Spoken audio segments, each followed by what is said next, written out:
through trade, diplomacy, education, culture, and even in our food and traditions. These ties continue to shape a deep friendship, collaboration, and mutual respect between our people. We also appreciate your consistent message that Africa's priorities must lead the partnership. These kinds of dignified, respectful message for Africa is very important, Mr. Prime Minister. Keep pushing. That is the type of message we're expecting from all our trusted friends. This aligns fully with Ethiopia's development path, an African-owned, African-led, and African-defined. Mr. Prime Minister, today we meet with a clear focus to shape a modern partnership grounded in sovereignty, self-reliance, and practical cooperation. Our cooperation is rooted in equality and South-South solidarity. We see strong alignment between our homegrown philosophy. Both countries emphasize national capacity, inclusive development, and partnership that respects independence. Mr. Prime Minister, our economy, Ethiopian economy, is performing strongly. Last year, we grew 9.2%, and this year we're expecting 10.3% GDP growth. Besides GDP growth, our FDI inflow is also rising big time, and India is a leading source for our FDI. We have more than 615 Indian companies which is investing in Ethiopia. This all gives our cooperation a strong foundation of trust.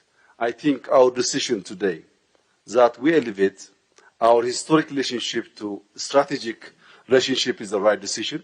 Mr. Prime Minister, it's a great joy to have you here in Ethiopia. Thank you very much for visiting us. I hope in the next session we're going to discuss some specific issues. Thank you, Mr. Prime Minister. Excellency, my brother, my friend, Ethiopia की यात्रा करके सच में मुझे बहुत खुशी हो रही है। ये इथियोपिया का मेरा पहला दौरा है, लेकिन यहाँ कदम रखते ही मुझे अपनेपन और गहरी आत्मीयता का उसका बहुत गहरा अनुभव हुआ है। भारत और इथियोपिया के बीच हजारों वर्षों से निरंतर संपर्क, संवाद और आदान प्रदान होता रहा है।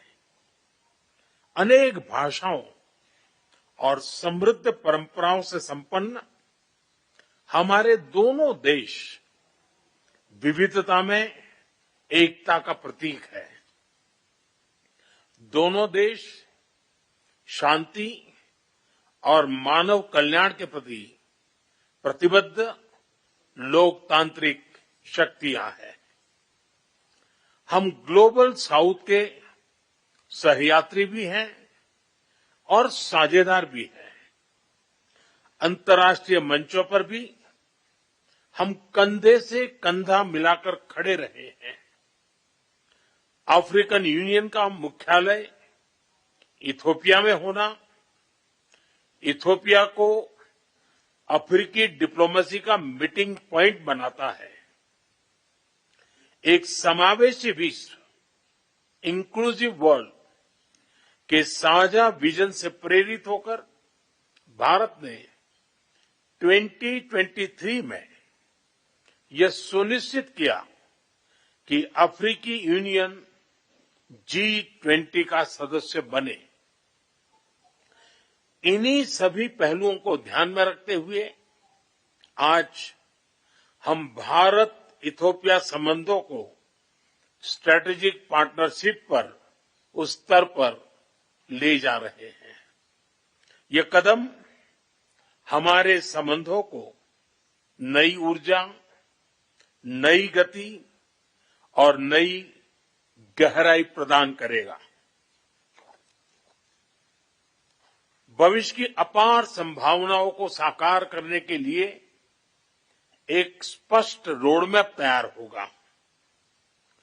आज हमें हमारे सहयोग के प्रमुख आयामों जैसे economy, innovation, technology, defence, health, capacity building और मल्टीलेटरल कोऑपरेशन पर विचार विमर्श करने का मौका मिला। मुझे खुशी है कि आज हमने भारत में इथियोपिया के लिए स्टूडेंट स्कॉलरशिप को डबल करने का निर्णय लिया है। एक्सेलेंसी, पहलगाम आतंकी हमले पर आपकी संवेदनाओं और आतंकवाद के विरुद्ध हमारी लड़ाई में आपके समर्थन के लिए आपका बहुत बहुत आभार। और आतंकवाद के खिलाफ हमारी लड़ाई में मित्र देशों का साथ होना ये बहुत ही मायने रखता है। एक बार फिर मैं आपका, मेरा और मेरे डेलीगेशन का इतना भव्य स्वागत करने के लिए हृदय से बहुत बहुत आभार व्यक्त करता हूं।